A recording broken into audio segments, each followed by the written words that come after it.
Hello friends. आज के इस क्लास में आप सभी के लिए साइंस का 40 क्वेश्चन पढ़ाने वाले हैं। ये 40 क्वेश्चन बार बार एग्जाम में रिपीट होता है और ये पहले पूछा भी गया है, इसलिए सभी क्वेश्चन को पढ़ लीजिएगा। जो लोग भी टेलीग्राम से नहीं जुड़े फ्रेंड, डिस्क्रिप्शन में लिंक है, आप लोग वहाँ क्लिक करके टेलीग्राम से भी जुड़ सकते हैं, ठीक है। तो चलिए हम लोग क्लास को आगे बढ़ाते हैं फ्रेंड्स। आज के यहाँ पे पहला क्वेश्चन है, स्तनधारियों में लीडिंग कोशिका पाया जाता है किसमें? वृषण, यकृत, वृक्क या फिर ग्रहणी। एक नंबर क्वेश्चन का फ्रेंड्स आंसर यहाँ पे हो जाएगा वृषण में, ऑप्शन नंबर ए यहाँ पे सही जवाब है, ठीक है। जितना भी क्वेश्चन का आंसर याद होगा आप लोग कमेंट करिएगा। आगे चलते हैं दूसरा। चलिए, क्रोमोसोम में पाया जाता है, क्रोमोसोम में क्या पाया जाता है बताइए, तो क्रोमोसोम में क्या पाया जाता है फ्रेंड्स, कमेंट करिए, ठीक है। क्रोमोसोम में क्या होता है जी? चलिए, तो फ्रेंड्स इसका आंसर बताते हैं आपको। क्रोमोसोम में क्या क्या होता है? डीएनए होता है, आरएनए होता है, हिस्टोन और नॉन हिस्टोन होता है। आंसर यहाँ पे डी हो जाएगा, 2 नंबर क्वेश्चन का डी हो गया, ठीक है। चलिए आगे चलते हैं 3 नंबर क्वेश्चन का फ्रेंड्स। आगे बढ़ने से पहले यहाँ पे देख सकते हैं कुछ प्रूफ दिखाने वाले। प्रूफ देखिए यहाँ पे क्वेश्चन कहाँ से पूछता है। ये क्वेश्चन पूछा गया एग्जाम में फ्रेंड्स, सेम क्वेश्चन मेरा नोट से। अपने नोट्स का यहाँ पे पेज नंबर लगा दिए, जो पिछले बार वाले होंगे मिला लीजिएगा, मेरे नोट्स में क्वेश्चन मिल जाएगा, ठीक है। ये क्वेश्चन पूछा गया है, सेम क्वेश्चन मेरा नोट से। नोट्स का पेज नंबर यहाँ पे देखिए, क्वेश्चन पूछा गया फ्रेंड्स, मेरा मेरा नोट्स से क्वेश्चन आया था, यहाँ पे देख सकते हैं। मेरे नोट्स का मिला लीजिएगा, जो पिछले बार के होंगे ना, जो मेरे से पढ़े होंगे, अगर आपके पास नोट्स है तो मिला लीजिएगा। ये क्वेश्चन पूछा गया फ्रेंड्स, सेम क्वेश्चन मेरा नोट से। क्वेश्चन पूछा गया मेरे नोट से, ऐसे नोट से हूबहू क्वेश्चन आता है, ठीक है जी। अगर आपको फ्रेंड्स नोट्स लेना होगा, यहाँ पे व्हाट्सअप नंबर शो हो रहा है, मैसेज करिए इस पे। 149 रुपये में आपको नोट्स मिल जाएगा, ठीक है। नोट्स को मत छोड़िए फ्रेंड्स, ये कम टाइम में जो है ना बहुत अच्छा नंबर ला सकते हैं।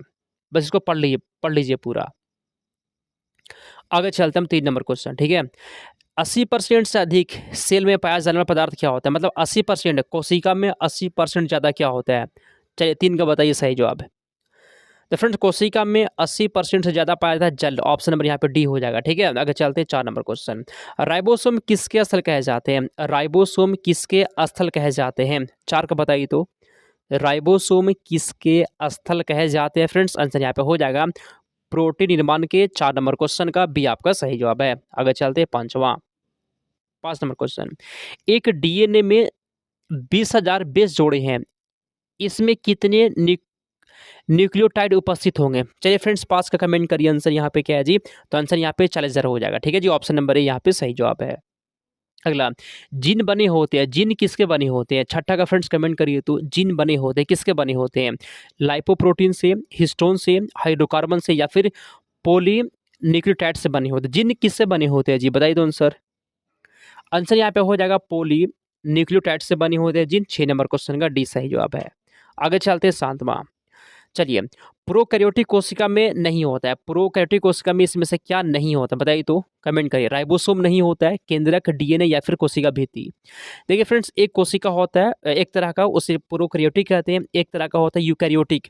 तो फ्रेंड्स प्रोकैरियोटिक में जो है ना कोशिका भित्ति नहीं होता है, लेकिन यूकैरियोटिक में फ्रेंड्स क्या होता है? कोशिका भित्ति होगा, लेकिन प्रोकैरियोटिक में कोशिका भित्ति नहीं होता है, इसलिए आंसर यहाँ पे डी हो जाएगा। आगे चलते हैं हम लोग। राइबोसोम होते हैं, ठीक है जी। राइबोसोम क्या होते हैं? आरएनए, डीएनए, प्रोटीन्स, कोई नहीं। तो फ्रेंड्स 8 नंबर क्वेश्चन का आपका फ्रेंड्स यहाँ पे सही जवाब जी क्या होते हैं? आरएनए होते हैं। आंसर यहाँ पे हो जाएगा। आगे चलते हैं हम लोग। चलिए, युग्मक संलयन के परिणाम स्वरूप क्या बनता है? युग्मक जब संलयन करता है उसके बाद क्या बनता है? 9 नंबर क्वेश्चन का बताइए आंसर। तो फ्रेंड्स यहाँ पे आंसर आपका हो जाएगा द्विगुणिज युग्मनज बनता है जी, ऑप्शन नंबर ए है। आगे चलते हैं 10 नंबर।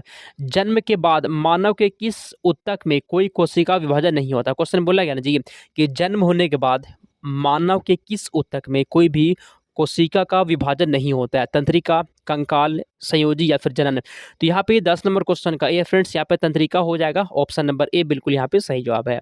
आगे चलते 11, ठीक है। जीव कोशिकाओं में आनुवंशिक लक्षणों के नियंत्रण में निम्नलिखित में से कौन सा उत्तरदायी होता है? कमेंट करिए तो। हार्मोन उत्तरदायी होता है, एंजाइम उत्तरदायी होता है, आरएनए या फिर डीएनए। हाँ बताइए 11 का सही जवाब है। सुनिए, आनुवांशिक लक्षणों के लिए जो जिम्मेदार होता है वो डीएनए जिम्मेदार होता है। कौन? डीएनए। ऑप्शन नंबर यहाँ पे डी हो जाएगा, ठीक है। आनुवांशिक लक्षणों के लिए जो उत्तरदायी होता है वो क्या होता है? डीएनए होता है, ठीक है। आगे चलते हैं 12। लाइसोसोम का लक्षण किसकी अधिक संख्या में उपस्थिति के कारण दिखाई पड़ता है? बताइए। वसा, प्रोटीन, द्रवित पदार्थ या फिर क्या? 12 का फ्रेंड्स कमेंट करिए तो। आंसर यहाँ पे हो जाएगा hydrolytic enzyme, option number D हो गया आंसर। आगे चलते हैं 13 नंबर क्वेश्चन की ओर। अगला, एक्सरे का आविष्कार किसने किया था? आविष्कार वाला क्वेश्चन ना रहता ही रहता है, इसको आप छोड़ नहीं सकते। बताइए, एक्सरे का आविष्कार कौन किया था फ्रेंड्स? आंसर यहाँ पे हो जाए, कौन किया था जी? रोंटगन किया था। एक्सरे का आविष्कार रोंटगन किया था। आगे चलते हैं, चुंबकीय सुई किस तरफ संकेत करती है? चुंबकीय सुई जो होता है वह किस ओर संकेत करती है? पूर्व, पश्चिम, उत्तर या फिर आकाश की ओर? बताइए। चुंबकीय सुई जो होता है फ्रेंड्स, ये उत्तर की ओर संकेत करती है। सी आंसर हो गया। आगे चलते हैं, आगे बढ़ने से पहले फ्रेंड्स उतना दिखा दिए प्रूफ। यहाँ पे और प्रूफ देखिए, और प्रूफ देख लीजिए। क्वेश्चन पूछा गया मेरे नोट से, क्वेश्चन पूछा गया मेरे नोट से, ये भी क्वेश्चन एग्जाम का है मेरे नोट से, क्वेश्चन एग्जाम का है मेरे नोट से, क्वेश्चन पूछा गया मेरे नोट से। ऐसे मेरे नोट से हु बहु क्वेश्चन मैच करता है जी। ऐसे आपको पूरे यूट्यूब पे कोई नहीं दिखाएगा जैसे हम प्रूफ दिखा रहे हैं आपको, ठीक है। अगर आपको फ्रेंड्स नोट्स लेना होगा, मेरा व्हाट्सअप नंबर यहाँ पे है, ठीक है। 149 रुपये में फ्रेंड्स नोट्स आपको मिल जाएगा। जब से एंट्रेंस से स्टार्ट हुआ तब से हम पढ़ा रहे हैं, एक्सपीरियंस है मेरे पास। क्वेश्चन कैसे पूछता है, कहाँ से आता है, इसको छोड़िए मत, आगे चलते हैं। स्कूटर के आविष्कारक कौन है? स्कूटर के आविष्कारक कौन है? बताइए तो 15 का सही जवाब। तो फ्रेंड्स यहाँ पे 15 नंबर क्वेश्चन का पता है जी, ब्रॉड आंसर यहाँ पे हो जाएगा। आगे चलते हैं 16 नंबर क्वेश्चन की और। अगला क्वेश्चन, कॉस्मिक किरणों की खोज किसने किया था? कॉस्मिक किरणों की खोज किसने किया था? 16 का बताइए। कॉस्मिक किरणों की खोज किसने की थी? खोज वाला क्वेश्चन रहता है, कौन किया था? वो विक्टर हेस ने किया था। 16 नंबर क्वेश्चन का बी है। आगे, नाभिकीय रिएक्टर में, ठीक है जी, नाभिकीय रिएक्टर में ऊर्जा किसके द्वारा उत्पन्न होती है? नाभिकीय रिएक्टर में ऊर्जा किसके द्वारा उत्पन्न होती है? तो याद कर लीजिएगा, नियंत्रित विखंडन के द्वारा ऊर्जा उत्पन्न होती है। 17 का यहाँ पे सी हो जाएगा, जिसका जिसका भी सी है सही जवाब है। अगला, कोबाल्ट 60 क्या उत्सर्जित करता है? अल्फा कण, बीटा कण, गामा किरणें या फिर एक्स किरणें को? बताइए आंसर क्या होगा। कोबाल्ट 60 क्या उत्सर्जित करता है फ्रेंड्स? गामा किरणों को। आंसर सी हो जाएगा। अगला क्वेश्चन, पॉजिट्रॉन की खोज किसने किया था? पॉजिट्रॉन की खोज किसने किया था? 19 का बताइए तो। पॉजिट्रॉन की खोज किसने किया था फ्रेंड्स? 19 नंबर क्वेश्चन का हो जाएगा, एडरसन ने किया था। किसने किया था? एडरसन ने किया था। आगे चलते हैं, एक सामान्य शुष्क सेल में विद्युत अपघटक क्या होते हैं? जिंक होता है, गंधक का अम्ल होता है, अमोनियम क्लोराइड होता है या फिर क्या होता है? तो फ्रेंड्स क्या होता है जी? अमोनियम क्लोराइड होता है, जिसका भी सी आ गया सही जवाब है। आगे चलते हैं 21, अति चालक, ठीक है जी। अति चालक का लक्षण क्या है? बताइए, 21 का आंसर कमेंट करिए तो। अति चालक का लक्षण क्या होता है? 21 का फ्रेंड्स कमेंट करिए आप लोग। इसका जो लक्षण होता है जी, उच्च प्रज्ञता होता है। ऑप्शन नंबर यहाँ पे ए हो जाएगा, 21 नंबर क्वेश्चन का ए हो जाएगा, ठीक है। आगे चलते हैं 22 नंबर क्वेश्चन, चुंबकीय फ्लक्स का मात्रक क्या होता है? चुंबकीय फ्लक्स का मात्रक बताइए। मात्रक वाला क्वेश्चन रहता ही रहता है। चुंबकीय फ्लक्स का जो मात्रक होता है फ्रेंड्स, ये होता है वेबर होता है। ऑप्शन नंबर ए हो जाएगा। आगे चलते हैं 23 नंबर, फाउंटेन पेन के आविष्कारक कौन थे? बताइए, फाउंटेन पेन के आविष्कारक कौन थे? कमेंट करिए। 40 में से कितना सही करेंगे ना, आप लोगों को बताना है। और क्लास अच्छा लग रहा है तो लाइक कर दीजिए, क्या दिक्कत है, और चैनल को भी सब्सक्राइब करिए, ठीक है फ्रेंड्स। ऑप्शन नंबर ये है जी, वाटरमैन।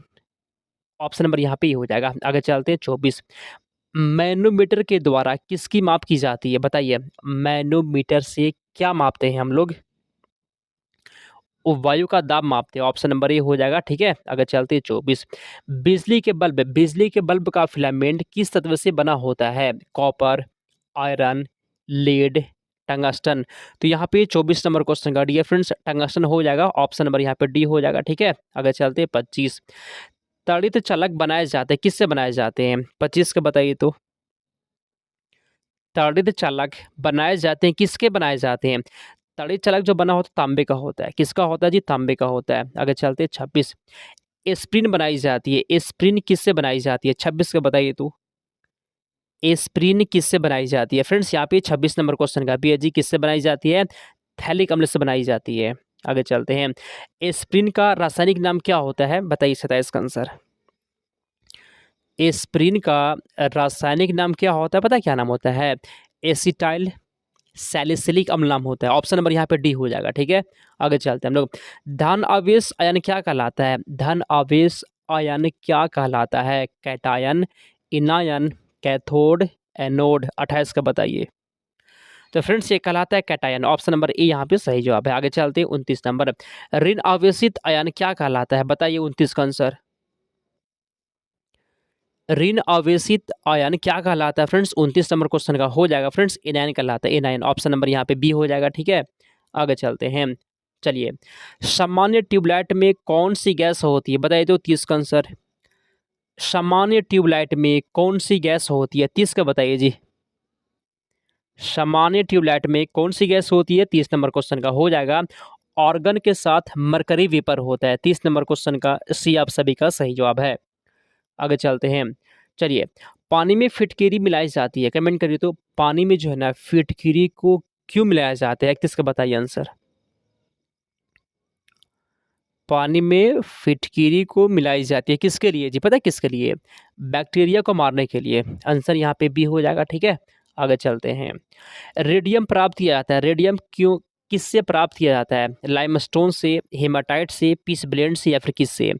तो यहाँ पे 32 नंबर क्वेश्चन का सी है फ्रेंड्स, पीस ब्लेंड से प्राप्त किया जाता है। ऑप्शन नंबर यहाँ पे सी हो जाएगा, ठीक है। आगे चलते हैं। मरकरी को किस धातु के पात्र में रखा जा सकता है? मरकरी को किस में रखा जाता है? चांदी, सीसा, लोहा, एल्युमिनियम। कमेंट करिए 33 का आंसर। मरकरी को किस धातु के पात्र में रखा जा सकता है फ्रेंड्स? आंसर यहाँ पे हो जाएगा लोहा, ऑप्शन नंबर सी हो जाएगा। आगे चलते हैं हम लोग। गैसोहॉल, गैसोलीन और किसका मिश्रण होता है? गैसोहॉल जो है ना, गैसोहॉल गैसोलीन और किसका मिश्रण होता है बताइए? 34 का कमेंट करिए तो।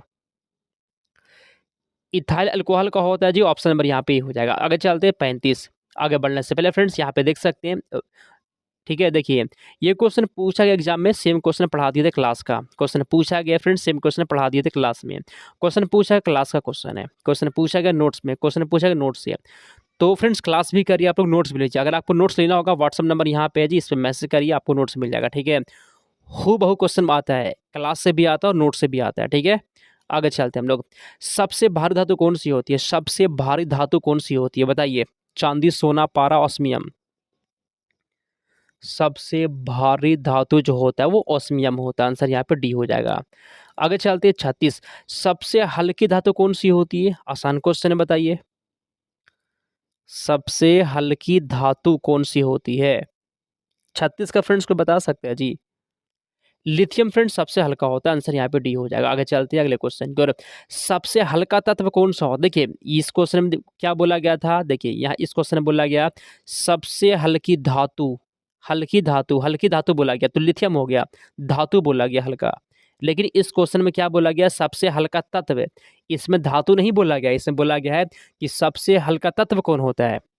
Hydrogen, helium, lithium. Friends lithium तो नहीं होगा, क्योंकि लिथियम क्या होता है? ये धातु होता है। पुश क्वेश्चन में तत्व, तत्व बताना आपको। हाइड्रोजन फ्रेंड्स सबसे हल्का तत्व होता है। आगे चलते हैं हम लोग। पारे का प्रमुख अयस्क क्या होता है? पारे का प्रमुख अयस्क क्या होता है? अर्थ इसका बताइए तो। सिनेबार होता है। ऑप्शन नंबर फ्रेंड्स ए हो जाएगा, सिनेबार होता है। आगे चलते हैं 39। चांदी का अयस्क, चांदी का अयस्क कौन सा होता है बताइए? चांदी का अयस्क कौन सा होता है? 39 का कमेंट करिए आप लोग। तो फ्रेंड्स यहाँ पे सी है जी, अर्जेंटाइन होता है। जिसका जिसका भी सी आ गया सही जवाब। आगे चलते 40 नंबर। किस खनिज से सोडियम प्राप्त किया गया था? किस खनिज से सोडियम प्राप्त किया गया था? चूना पत्थर, किससे? रूटाइल, हेमेटाइट, या फिर किससे? 40 का बताइए। चिली साल्ट पीटर किससे होता है जी? सोडियम किससे प्राप्त होता है? तो चिली साल्ट पीटर। आंसर यहाँ पे 40 का बी हो जाएगा, ठीक है। तो फ्रेंड्स ये 40 क्वेश्चन था। एक क्वेश्चन आपके लिए होमवर्क देते हैं, देखिए ये क्वेश्चन। आधुनिक अवर सारणी में तत्वों के वर्गीकरण का आधार क्या होता है? ये वाला आपके लिए होमवर्क है। क्लास खत्म होगा तो कमेंट कर दीजिएगा, ठीक है। 40 में से आप कितना सही कर दिए बताइए। क्लास अच्छा लगा है तो लाइक करना है, चैनल को सब्सक्राइब करना है, और टेलीग्राम से जुड़ना होगा। डिस्क्रिप्शन में लिंक है, आप वहां से जुड़ सकते हैं और नोट्स को ले लीजिएगा, ठीक है फ्रेंड्स। चलिए हम लोग समाप्त करते हैं।